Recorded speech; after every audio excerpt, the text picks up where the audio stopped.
Hello. ये जी। हाँ जी। I am so sorry, मैंने ऐसे बीच में आपको फोन किया है सर। आपका नंबर मेरे को कहीं से मिला था। अभी मैं ये काफी दिन से मैंने सोचा भी आपसे थोड़ी हेल्प ले लूं। मैं बीच में काफी आपको ट्राई करना चाह रहा था, आपका नंबर था नहीं सर। ये आ, बनवाना था तो मैं वहां भी गया भी था। इंटरव्यू इंटरव्यू सब हो गया वो, लेकिन मिल नहीं रहा है। भाई साहब, पहले तो आपको मेरा नंबर कहाँ से मिला? नहीं आपका नहीं, आपको मेरा नंबर दिया किसने? I am sorry sir. और इसमें मैं क्या करूंगा? अगर नहीं हो रहा तो भैया मेरा क्या काम है इसमें? कहीं और ट्राई कीजिए आप। मतलब मैंने आपसे इसलिए फोन किया था, मैंने तो आपको एक वजह से फोन किया था नहीं सर। नहीं, मेरे पास क्यों फोन किया आपने? जो आपका काम नहीं हो रहा वो वहाँ जाके कराइए, मैं क्या करूंगा इसमें? नहीं सर, उन्होंने तो मना कर दिया है कि नहीं हो पाएगा। उन्होंने मना कर दिया तो मैं क्या करूंगा इसमें? तो आप करा देते सर। नहीं, मैं नहीं करा सकता ना। ये जो काम जिसका है वही कराएगा, मैं नहीं करा सकता ये काम आपका। आप वहीं पे जाके ट्राई कीजिए। Sir I am sorry but sir कुछ ले दे के अगर आप। ये क्या बदतमीजी है?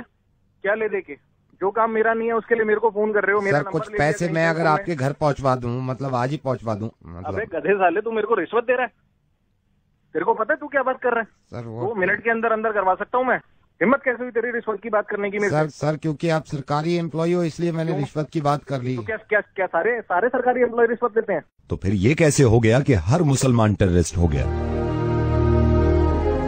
तो फिर ये कैसे आपने पोस्ट कर दिया कि हर मुसलमान टेररिस्ट होता है, इनको देश से निकाल दो? आपके बताने से पहले ही मैं इस बात को मानता हूं कि हर सरकारी आदमी रिश्वत नहीं लेता। मैं इस बात को लेकर बहुत शर्मिंदा हूं सर कि रेडियो पे आने के बाद मुझे इस तरह की बातें करनी पड़ रही हैं। जब मैं आया था ना रेडियो में तो मैंने ये सोचा था कि सिर्फ हंसी मजाक करेंगे, किसी को समझाने की जरूरत नहीं पड़ेगी। कितनी अच्छी बात है आपकी कि आप एक गवर्नमेंट एम्प्लॉय हैं तो आप रिश्वत से नफरत करते हैं, जो कि करनी भी चाहिए। लेकिन इतनी ही नफरत एक दूसरी कम्युनिटी से जो कि आपके साथ रह रही है, जो आपके साथ रहती थी और रहेगी। साहब, मैं रेडियो मिर्ची से नवीद बोल रहा हूँ और मुझे लगा कि मैं इस तरह आपको समझाऊंगा तो शायद आपकी समझ में आ जाए। फेसबुक का एक पोस्ट शेयर करने से आपका कुछ नहीं है सर, है ना, जिसमें ये लिखा हुआ था कि मुसलमान हिंदुस्तान से मोहब्बत नहीं करते, मुसलमानों को हिंदुस्तान में रहने का कोई हक नहीं है। इस चीज को आपने शेयर कर दिया। मुसलमान टेररिस्ट नहीं है, टेररिस्ट का कोई मजहब नहीं होता। अब मैं कैसे समझाऊं उन लोगों को? एक एयरक्राफ्ट में एक मुसलमान के कैन मांगने से उसको मना कर दिया क्योंकि उनको लगा कि ये मुसलमान है तो कैन के ढक्कन से वो लोगों का गला काट देंगे। मैं खुद मुसलमान हूँ और इस्लाम कहीं से कहीं तक इस तरह की तालीम नहीं देता। मैं आपको सही बताऊं, इस्लाम गले काटने की नहीं, गले मिलाने की बात करता है। बल्कि किसी भी मजहब में एक दूसरे से नफरत करना और एक दूसरे को मारना ये कभी नहीं बताया जाता। हिंदू, मुस्लिम, क्रिश्चियन, बुद्धिस्ट के घर घर जाके नहीं कह सकता मैं कि एक दूसरे से मोहब्बत कर लीजिए। और उन लोगों से भी मेरी नाराजगी है जो मुसलमान होके हिंदुओं से नफरत करते हैं और इस बात को बढ़ावा देते हैं कि हिंदुओं से नफरत करो, उनसे नाता खत्म कर दो। सिर्फ आपको ये बताना चाह रहा हूँ कि एक मुसलमान को जान से मार देने में भी इतनी ही तकलीफ होती है इस इंसान को जो मरता है, और एक हिंदू को मार देने से इतनी ही तकलीफ होती है इस इंसान को जो कोई मारता है। इतना अच्छा काम करते हैं, इतनी अच्छी सोच रखते हैं कि रिश्वत ना किसी से लेंगे और ना ही किसी को देंगे। और मुझे मालूम है ये फेसबुक पे जो आग उगल रही है आजकल, ये पता नहीं कहां से शुरुआत हुई है और हम सिर्फ पुश करते हैं इस बातों को।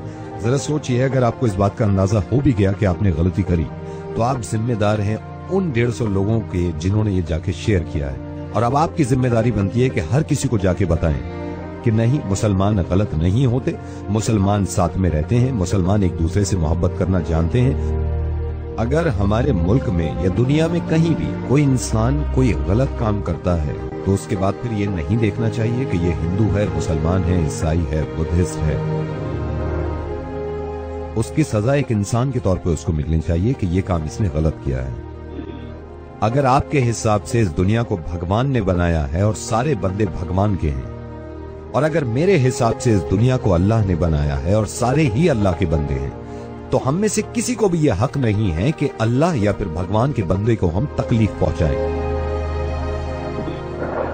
एंड आई एम सॉरी अगर कोई बात बुरी लग रही है आपको। मुझे इस बात पे ही बहुत ज्यादा खुशी है। ये भी हो सकता था कि आप फोन डिस्कनेक्ट कर देते अगर आपकी जहनियत वैसी होती, लेकिन कहीं ना कहीं मुझे ये लग रहा है कि आप बात को समझ रहे हैं। आप इस बात को बिल्कुल गलत मत समझिएगा कि मैं एक मुसलमान होने की वजह से फोन कर रहा हूँ, मैं एक इंसान होने की वजह से फोन कर रहा हूँ।